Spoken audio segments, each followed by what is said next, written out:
Uh,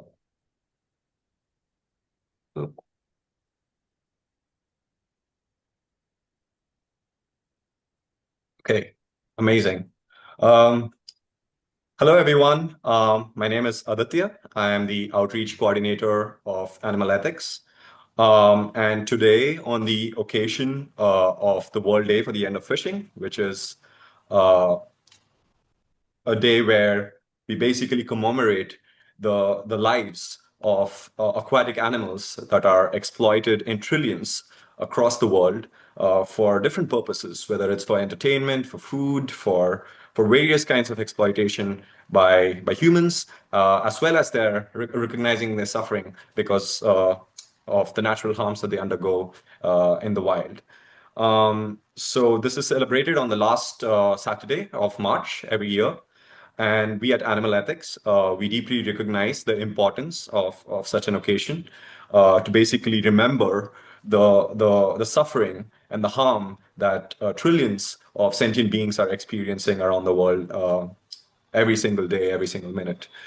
Um, so various organizations across the world are commemorating this day, this occasion, and we at Animal Ethics wanted to participate in this global commemoration by having a conversation with uh, with an amazing academician who's here with us today, Mart Gross, who is the professor of evolutionary biology and ecology at the University of Toronto. Mart has a lot of experience, close to approximately 50 years of experience uh, studying about fishes, especially studying about how fishes are going endangered because of human activity. And very often, the same reasons that cause them to be endangered are the same reasons that also cause them a lot of harm and suffering.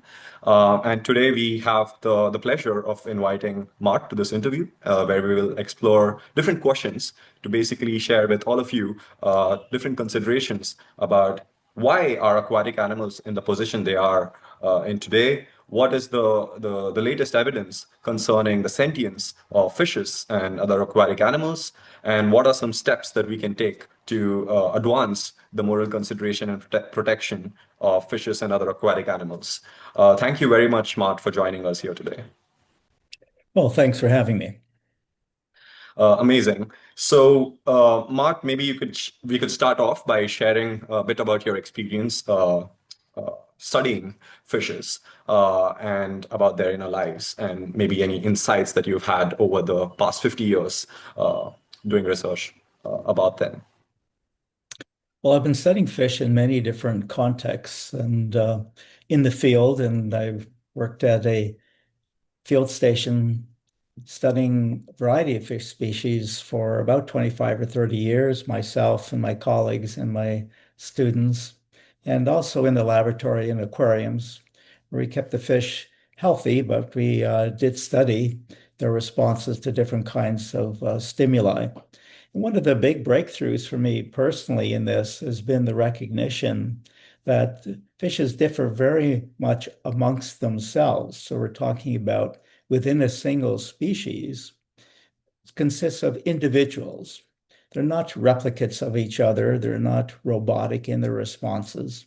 Some fish are bold and some fish are shy. Some fish prefer one type of food, some another type of food. Some like to sleep a lot, some like to sleep less. So they all have these individual characteristics that we as humans would call a personality. So fish are full of personalities. They're not simple clones of each other. And it's important for people to be aware of that. When they look at a fish, they're looking at an individual.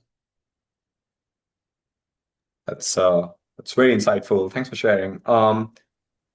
Also considering, like you said, that most people when they look at fishes, they look at them as usually inanimate, or they don't really appreciate the experiences that fishes go through. So based on your research on fish behavior and ecology, what do you consider are some strong scientific indicators that indicate the capacity of fishes to experience pain and emotions? Would you happen to have any thoughts on that? Well, yes, I do. The Over my long period of time studying fish and many other laboratories studying fish, there's been a wealth of information collected on their awareness, their self-awareness, their awareness of the world around them. Because of that awareness, they have experiences.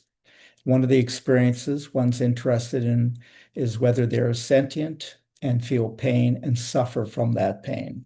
That's very much the issue that's being presented in the World Day and the fishing and in the fish farming, the concern for the fish's welfare. So can fish feel pain? Well, we now know from behavioral studies that they do react negatively to negative stimuli. They attempt to avoid them.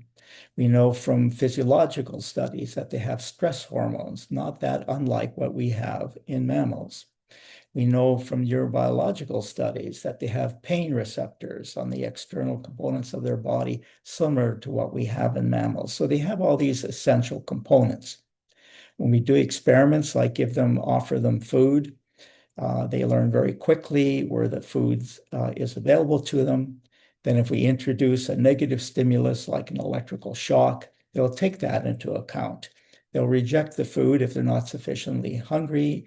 As the shock potential increases, they reject more and more food. So they're doing calculations of risks and rewards. Very complex acts are going on in their brains.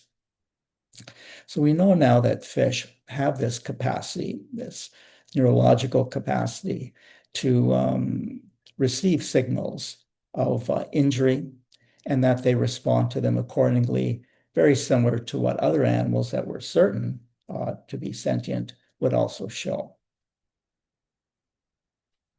Very fascinating. And this this makes me wonder when there is so much evidence out there that fishes respond to negative stimuli, that they do express behavior that shows that they're trying to tend to any forms of pain that they are undergoing. Why is it that despite this evidence, people are still reluctant to recognize the sentience of fishes and other aquatic invertebrates as well? Um, is there any pattern that you notice which causes people to be so resistant against recognizing uh, such a capacity that fishes have, which leads to all kinds of harmful behaviors? Well, you're right in seeing the reluctance that people have. I experience that quite frequently, but that's not scientifically grounded. Fish are very different from us, but people expect them to be the same. If they're going to be sentient and feel pain, that they should be like us. But scientifically, we know that evolution can produce similar outcomes from very different kinds of structures. So fish have evolved other ways to assess the negative aspects of the environment and respond to them as incorporating pain and suffering from it. Fish live in a very different environment. They live in water, of course, so it's more difficult to relate to them. They don't show the exact same behavioral expressions in their faces, if you will, as do people. And we're used to looking for those kinds of signals in other people and in other mammals, and we don't see them in fish. Fish are very structured to move through a very dense environment, the water environment versus the air environment. So they don't have a lot of facial musculature. Also, it's been a long cultural history for fish. I'm sorry, for people, though fish have cultures too, but long cultural history for people to use fish as a resource. And it'd be difficult to think with empathy towards this fish that you're killing to consume. So there's a psychological rejection. There may even be an evolved psychological rejection to seeing the pain and suffering of fish.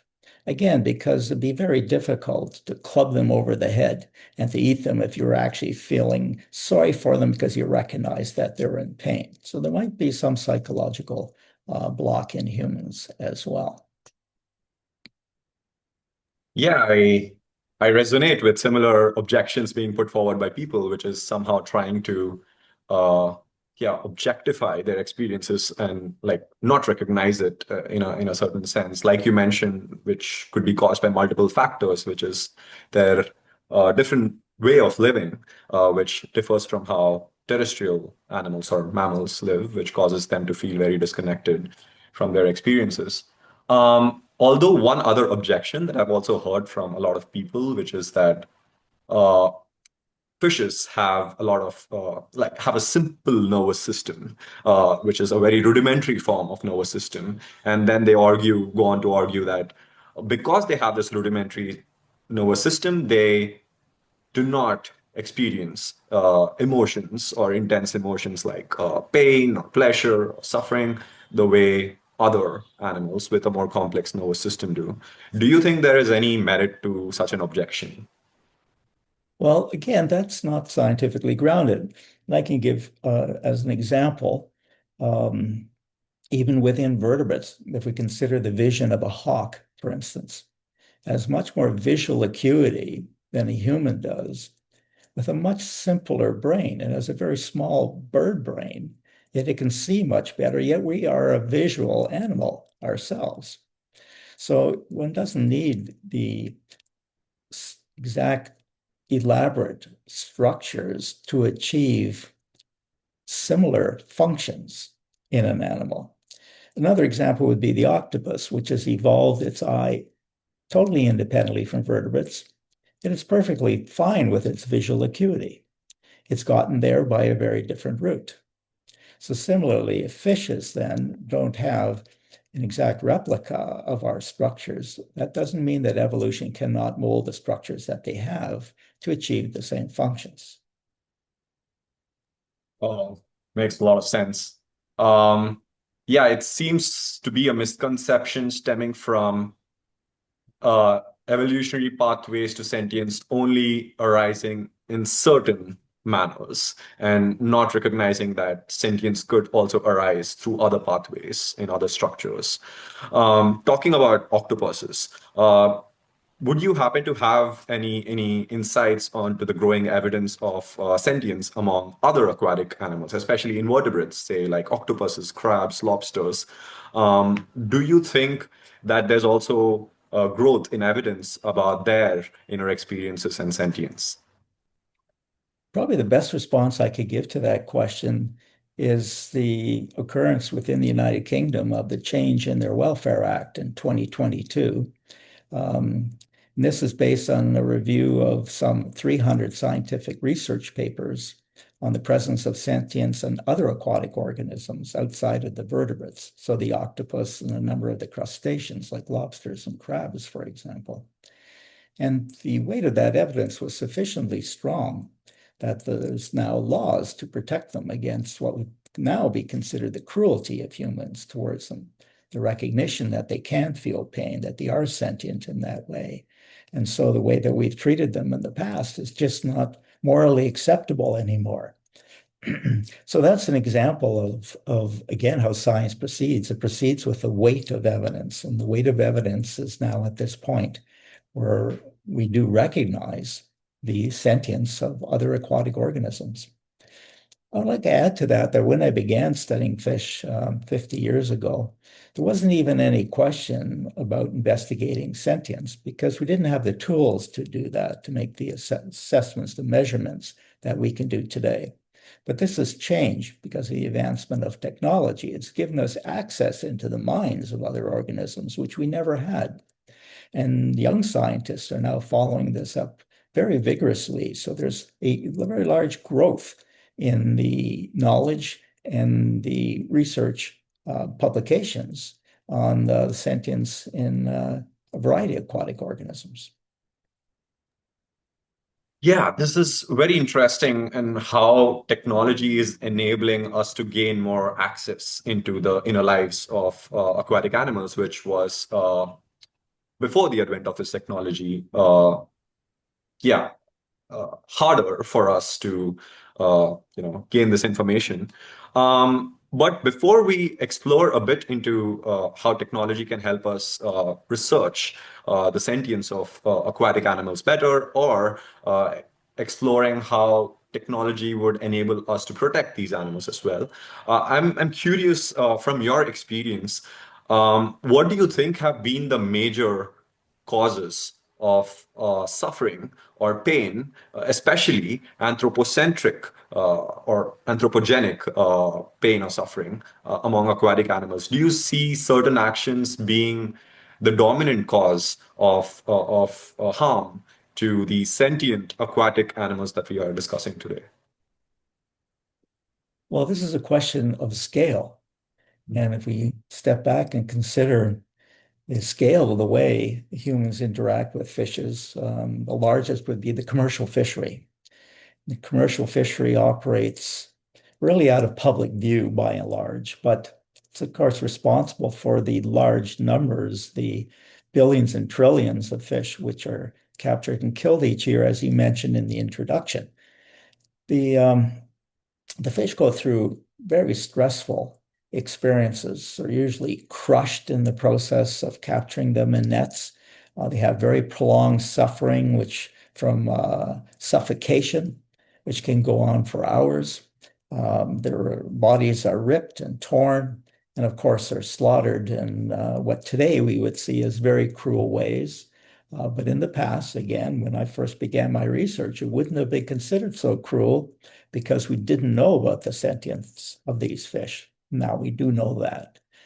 Another way we impact them negatively is through recreational fishing. And ironically, we're using the sentience of fish as the basis for the sport in recreational fishing. And fishing people love the challenge as the animal struggles to survive and to get away from the hook impaled into its mouth that's causing so much pain. And the harder it struggles, the harder it fights for its life, the more that species is ranked as a good sporting fish. So recreational fishing also has its impact. And along with commercial fishing, another form of commercial fishing is aquaculture. That's really commercial fishing, but it's done by harboring the animals, often in cages. And there they're crowded, there are disease outbreaks, they're overfed certain kinds of food to give them growth and fat buildup, which increases their poundage and therefore the profit of it. And in these commercial enterprises, the direct commercial fishing or aquaculture, I think it's hard for people to separate the views of maximizing biomass production versus that you're growing, raising, or capturing individuals. So it's back to individuals again, that these are all suffering individuals. Very rightly said. And it seems very tragic that despite the growing evidence of sentience among fishes, like you said, it's also recognized in certain forms of exploitation, which you said is recreational fishing, where the sentience is used against them for entertainment. Um, it does feel extremely painful to notice that aquaculture industry is growing despite the growing amount of evidence about their experience to feel pain and suffering and the innumerable ways in which they're similar to us in their capacity to suffer and experience positive emotions. Um, Though I do feel a bit hopeful that you mentioned that with the help of technology, we are able to understand their lives better. I'm curious to hear from you about your thoughts on how technology is empowering us as animal advocates or people to see the experiences of these fishes, or is helping them to be more empathetic to their condition and their situation. And is it causing any change in how we view them or how we treat them? Do you see any pathways to that through the upcoming technology, whether it is through AI or other forms of technology? Yeah, just curious to hear your thoughts on that. Yes, technology. Well, technology has been changing the world for us. Even our opportunity to have this conversation today changes it in leaps and bounds. And it is doing that as well with our understanding of other organisms. Of course, it was technology which allowed these 300 or so studies to change the UK law on animal welfare in 2022, as I mentioned. So there is hope for continued advancement of technology, even through AI, to make us embrace a different cultural view of other organisms around us. AI, for instance, can help facilitate measurements of pain and suffering, changes in the environment, spread of diseases, calculate from information at a much more rapid rate than we can. But this depends, in terms of welfare, on what kind of values we give to AI. AI could just as well calculate how to maximize productivity as it can calculate how to maximize the well-being of individuals. So we need to import value system into AI. And you're right about this being at a sensitive point, because until the world fully embraces the understanding that fish and the select aquatic organisms are sentient and can feel pain, it won't be a human value. It'll just be a value amongst a certain proportion of the population. And yet AI is being built to serve the world as a whole, or one would hope. And so what exact values do we put in? That's a very complicated question. But where AI might most readily fit in is that people here in North America are using AI a lot, for example, chat, to synthesize and pull together information to help them make decisions. And AI is finding its information from the existing pool of information largely stored in writing, in human writing.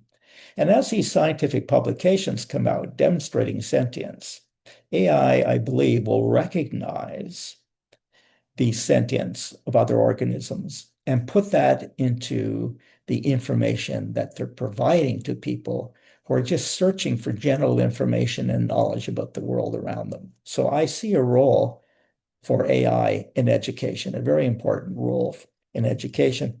But again, how AI looks at the information will be influenced by the values that we give it. Yeah, you point to a couple important things there. One, which is even if there is information out there about the sentience of fishes or other aquatic animals, given the value system that AIs possess, which is uh, very often very anthropocentric and doesn't extend moral consideration to other animals. So even if people ask for information about fishes based on that value system that the AI systems hold, they might give out biased or prejudiced information about these aquatic animals to others.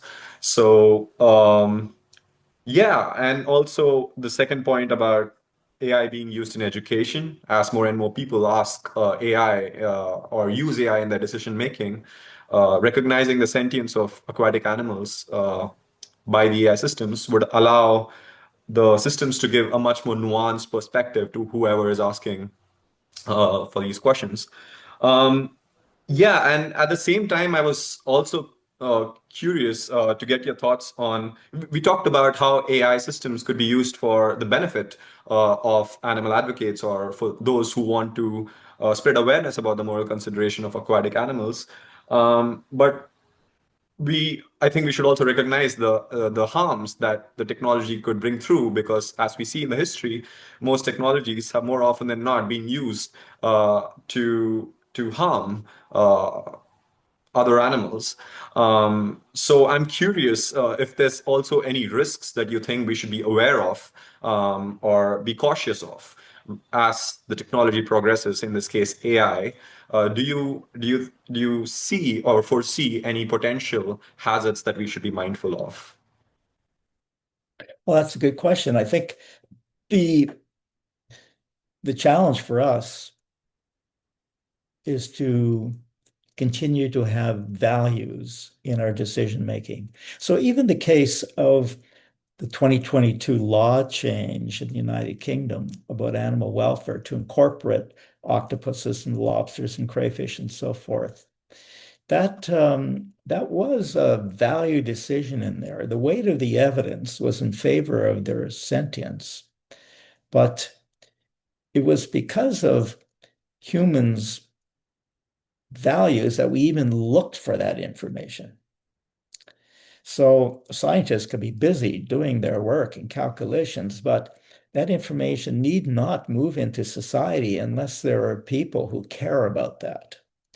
So caring is generally based on what we value.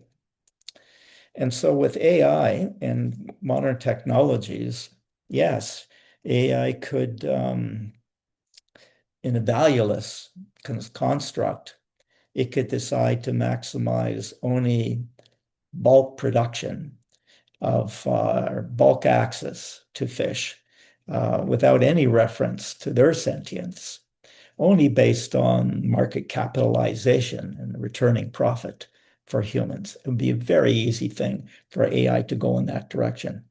But we're seeing now, you know, the leaders developing AI as a technology, they are asking these questions about how to get AI to work in a positive way for humans and for society, and not make these slippery slope, awkward decisions which would favor only a subsector of us. Now we need to get these leaders, now that they're asking those questions for our sakes, we need to ask about expanding the moral circle to include more than just us, and perhaps to be aiming at the sentience on Earth and where that's found across species rather than just us. Thank you, Mark. Yeah, this is a very poignant thing that we need to keep in mind, which is as technology develops, what opportunities can we leverage for the benefit of animals? At the same time, how can we avoid the harms that come about if these technologies go unregulated? Talking a bit about the regulation and policy for the protection of aquatic animals, you have already mentioned about the Sentience Bill recognizing crustaceans and decapods as sentient in the UK. Um, do you see any hopeful trends in the policy and the global research space with regards to aquatic animals and their protection? Do you think that the needle is moving in favor of recognizing and protecting aquatic animals? Are there any such trends that you would like to share with us? Sure. I think there are positive trends. I think there's the growth of welfare science, um, the increase in publications on the matter of welfare science, journals now to hold the research results of scientists. Again, the technology which has made assessing and measuring, quantifying sentience more possible. So there's a very significant growth, which I've seen in my 50 years of research in this area. Another thing is young people. I mean, I'm looking at you, and you're an example of the hope for the future in this direction. You become involved in trying to do good, okay, trying to do morally good for the world. And I think that is a huge credit to you and to other young people, to the Animal Ethics NGO, to the people who are organizing the World Day to end fishing and fish farming. I mean, people reaching out and trying to expand the morals circle, and therefore trying to advance civilization. We're trying to move forward, move human cultures forward, um, incorporate what we're learning about others, and therefore how we should be. Thank you, Mart. Listening to what you just shared makes me a bit more hopeful because as the situation currently stands, it does feel quite depressing to see, like uh, trillions of aquatic animals being harmed every single day. I did go to a few fish farms in a city in India, and I feel so horrified to see how many fishes in a single fish farm are pulled out and they suffocate to death. And I feel quite helpless and sometimes it does affect me when I look at all that suffering of fishes and shrimps. Shrimps, for example, I noticed that they also go through something called eye stalk ablation, where their eyes are cut off with hot blades, so they give birth to more. number of eggs faster. So yeah, it does make me feel a bit yeah, scared, but like it did feel like I felt a bit of hope after hearing you share about the progress that's been happening. In the same spirit, would you have any recommendations for people like me or for the viewers of this video later on the Animal Ethics YouTube channel about potential pathways we could take to advance the moral recognition of aquatic animals, and also about how we can enhance their protection globally? I could say a few things on that. In terms of but first I want to mention, in terms of the depression towards the weight of the problem, human society, of course, has gone through this all through time. Here in North America, it really wasn't that long ago where there was rampant slavery and slavery was legal. It's very oppressive to other people. We still have wars going on the planet. So the challenges of improving our moral status are very, very large. But advancements have been made. We don't have this legalized slavery in North America anymore, fortunately, or really anywhere in the world. There are under the counter forms of slavery going on, economic slavery and so forth, but we don't have legalized oppression of people. Um, so similarly, this battle, this expanding people's knowledge about the pain and suffering of others, other species, um, will eventually be resolved. And one of the ways to get out of the commercial fishing and aquaculture cruelty is, of course, veganism. And as, again, science contributes to our understanding that we don't need to subsist on animal protein, we can subsist on plant protein, and something that in India has a long history, by the way, as you know. Um, this could change the commercial pressures. This could be the market forces which favor commercial fishing and aquaculture, and eventually bring that to the end. Um, so as individuals, what can you do as individuals? Well, one thing is you can have confidence now when you talk about sentience of these aquatic organisms, that they really are sentient. I mean, science has really shown this to us now. 50 years ago, we couldn't be sure, but now we can be sure. So you can speak with confidence and certainty. Another thing one could do as individuals is encourage bringing welfare scientists into the educational system. It's across generations often that changes are made. And if we want to create change, we need the young people, the younger, yet younger people, the ones in school, in early school, to begin to learn about welfare science. This has begun a bit on the edges, and but more can be done with that. So individuals can push that. And then public policy, just as we've mentioned now a few times, the revised 2022 Welfare Act, which recognizes aquatic organisms as being sentient, at least some of them, that came about because people were urging change. And when you get enough people urging change, then change will happen. And it's a great example. You can always rest on that example to get confidence that further change is possible, because look at what a tremendous transformation of legality that was in 2022. So there are many ways which you can help. And you're doing it right now. You're giving your time to this discussion with me, but to many other things that you're doing with the animal ethics NGO. Thank you very much, Mart. Yeah, I feel very, very grateful that people like you exist in this space and have contributed to improving our understanding of aquatic animals. I think the work done by advocates like you has inspired younger generation like me to try to take forward the work that the earlier advocates have done. And yeah, I also want to highlight the importance of education, like you mentioned.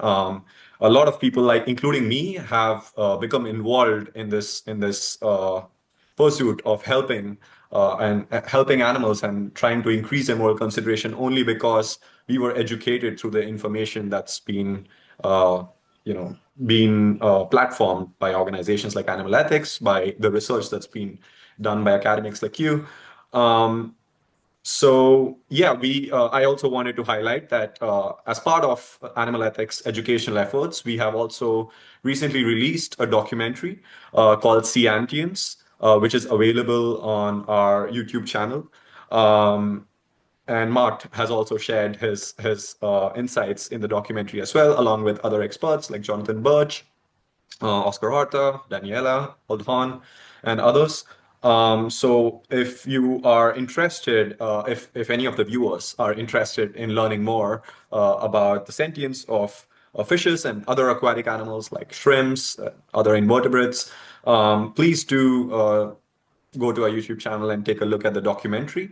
Um, yeah, thank you again very, very much, Mart, for being here with us today on this occasion of World Day for the End of Fishing. I'm very grateful for you sharing the information from your 50 years of experience.